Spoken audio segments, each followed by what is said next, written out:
संसद के मानसून सत्र का पहला ही दिन बड़े सियासी शौक के साथ शुरू हुआ।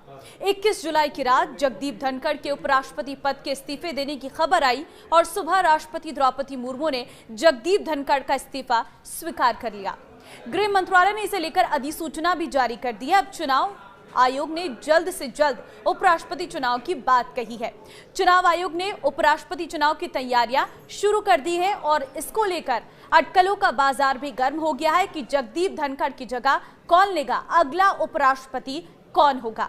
नमस्कार, मैं हूं आपके साथ ममता तिवारी। आप देख रहे हैं न्यूज़ 18 का डिजिटल प्लेटफॉर्म। उपराष्ट्रपति जगदीप धनखड़ के इस्तीफे देने के 3 दिनों के भीतर निर्वाचन आयोग ने इस पद के लिए चुनाव प्रक्रिया की शुरुआत कर दी है। चुनाव की तारीख जल्द घोषित की जाएंगी। इस बीच बीजेपी इस पद के लिए अपनी विचारधारा के प्रति समर्पित कार्यकर्ता को उम्मीदवार बना सकती है। कांग्रेस के नेता उपराष्ट्रपति चुनाव में विपक्ष की ओर से संयुक्त उम्मीदवार उतारने के संकेत दे रहे हैं। इसे सत्ता पक्ष और विपक्ष के बीच टकराव के नए दौर का संकेत भी माना जा रहा है। कांग्रेस के एक वरिष्ठ नेता ने कहा है कि ये चुनाव की प्रक्रिया नहीं, वैचारिक लड़ाई है। हम सरकार के कदम का इंतजार कर रहे हैं और इंडिया ब्लॉक ही नहीं, इससे बाहर के विपक्षी दलों से भी बातचीत कर रहे हैं। कांग्रेस सूत्रों का यह भी दावा है कि उपराष्ट्रपति पद से जगदीप धनखड़ का इस्तीफा सामान्य नहीं है। कांग्रेस सूत्रों का यह भी कहना है कि ना फेयरवेल हुआ, ना ही फेयरवेल स्पीच, बस अचानक एग्जिट हो गई। राज्यसभा में विपक्ष के नेता और कांग्रेस के अध्यक्ष मल्लिकार्जुन खड़गे ने जगदीप धनखड़ से शिष्टाचार वार्ता की। कांग्रेस का मानना है कि राज्यसभा में विपक्ष की राजनीति से जो राजनीतिक तूफान आया, उसमें फंसकर जगदीप धनखड़ ने इस्तीफा दिया है। जगदीप धनखड़ ने भारत के उपराष्ट्रपति पद से इस्तीफा दे दिया और उनके इस कदम से राजनीतिक हलकों में सभी लोग स्तब्ध हैं। विपक्ष पहले से ही अपने सवालों से सरकार पर हमला बोल रहा है। क्या इसके पीछे कोई और वजह है? कई राजनीतिक एक्सपर्ट इस पर नजर बनाए हुए हैं। क्या इस साल के अंत में होने वाले विधानसभा चुनाव से कोई लेना देना है? अब सवाल ये उठता है कि भारत का अगला उपराष्ट्रपति कौन होगा। इस रेस में कौन कौन से बड़े नेता शामिल हैं, तो चलिए हम कुछ बड़े चेहरों की चर्चा करते हैं।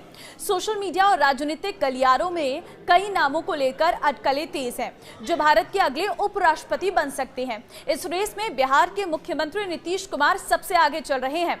साथ ही कांग्रेस नेता और सांसद शशि थरूर की भी नाम की चर्चा खूब जोरों पर है।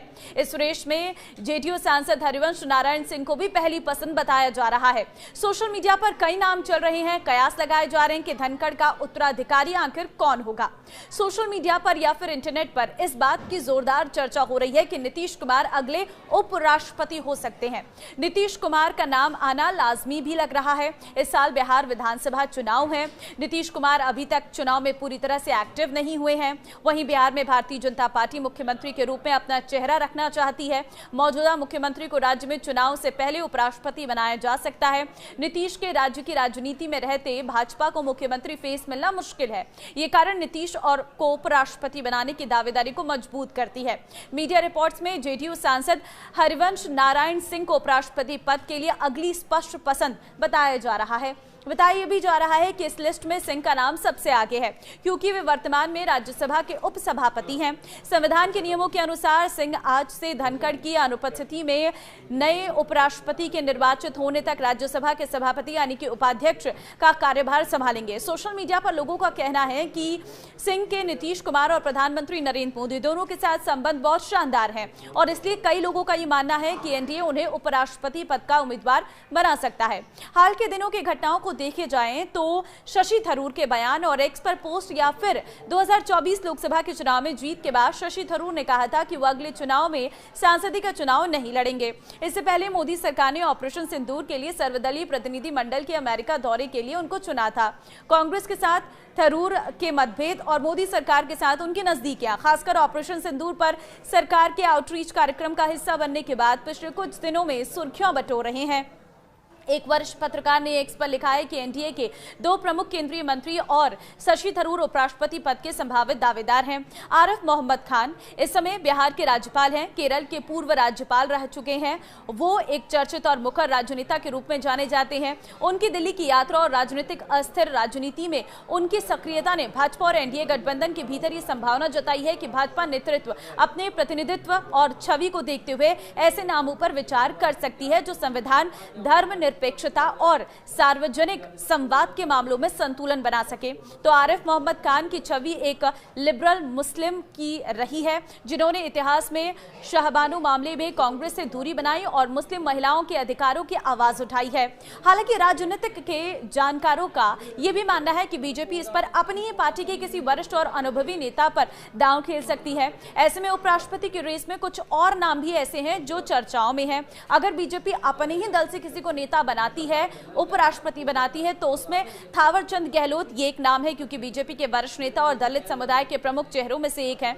दूसरा नाम है ओम प्रकाश माथुर, राजस्थान से ताल्लुक रखने वाले बीजेपी के वरिष्ठ नेता हैं, फिलहाल सिक्किम के राज्यपाल हैं। 2025 के बिहार विधानसभा चुनाव को देखते हुए रमा देवी का नाम भी उपराष्ट्रपति पद के लिए चर्चा में है। बीजेपी और एनडीए बिहार में पिछड़े और दलित वोटरों को आकर्षित करने की रणनीति पर काम कर रही है। उपराष्ट्रपति पद के लिए संभावित उम्मीदवारों की रेस में सबसे नया नाम है रामनाथ ठाकुर का। हाल ही में जेपी नड्डा से मुलाकात के बाद रामनाथ ठाकुर के नाम की चर्चा तेज हो गई है, लेकिन संख्या फैक्टर क्या है वो भी आप जान लीजिए। सूत्रों की माने तो लोकसभा की वैसे तो कुल संख्या सदस्य 543 सदस्यों की है, लेकिन बसीरघाट बंगाल विधान लोकसभा सीट के रिक्त होने से लोकसभा के मौजूदा कुल संख्या 542 है। वहीं राज्यसभा की कुल सदस्य संख्या 245 है, जबकि 5 सीटों के रिक्त होने से अभी उनकी कुल सदस्य संख्या 240 है। ऐसे में लोकसभा में राजग के पास कुल 293 और राज्यसभा में 129 सदस्य हैं। उपराष्ट्रपति पद के लिए पात्रता क्या रहती है? तो उपराष्ट्रपति पद के लिए चुनाव लड़ने वाले व्यक्ति को भारत का नागरिक होना चाहिए, कम से कम 35 वर्ष का होना चाहिए, राज्यसभा के लिए निर्वाचित होने के योग्य होना चाहिए और किसी भी संसदीय क्षेत्र में मतदाता के रूप में पंजीकृत होना चाहिए। उन्हें राष्ट्रपति, राज्यपाल या मंत्री जैसे पदों को छोड़कर केंद्र या राज्य सरकार के अधीन किसी भी लाभ के पद पर नहीं होना चाहिए। उपराष्ट्रपति का चुनाव कैसे होता है ये भी आप जान लीजिए। तो देखिए, उपराष्ट्रपति का चुनाव संसद के दोनों सदनों लोकसभा और राज्यसभा के सदस्यों और मनोनीत सदस्यों के मिलकर बने एक निर्वाचक मंडल द्वारा किया जाता है। राष्ट्रपति चुनाव के विपरीत इसमें राज्य विधानसभाएं भाग नहीं लेंगी। ये चुनाव संसद भवन में आनुपातिक प्रतिनिधित्व प्रणाली के अनुसार गुप्त मतदान द्वारा सिंगल ट्रांसफरेबल वोट के माध्यम से किया जाता है। प्रत्येक सांसद उम्मीदवारों को वरीयता क्रम के हिसाब से वोट डालता है। निर्वाचित होने के लिए किसी उम्मीदवार को न्यूनतम आवश्यक मतों की संख्या प्राप्त करनी होती है, जिसे कोटा कहा जाता है। इसकी गणना कुल वैध मतों की संख्या को 2 से विभाजित करके और 1 जोड़कर की जाती है। यदि पहले चरण में कोई भी उम्मीदवार कोटा पार नहीं करता है तो सबसे कम प्रथम वरीयता वाले मत पाने वाले उम्मीदवार को हटा दिया जाता है और उनके मत द्वितीय वरीयता के आधार पर शेष उम्मीदवारों को हस्तांतरित कर दिए जाते हैं। ये प्रक्रिया तब तक जारी रहती है जब तक कि एक उम्मीदवार कोटा पार नहीं कर लेता है। अब जो नाम मैंने आपको बताया, इनमें से आपको क्या लगता है कि उपराष्ट्रपति का पद किसे मिलना चाहिए? मुझे कमेंट में जरूर बताना। नमस्कार।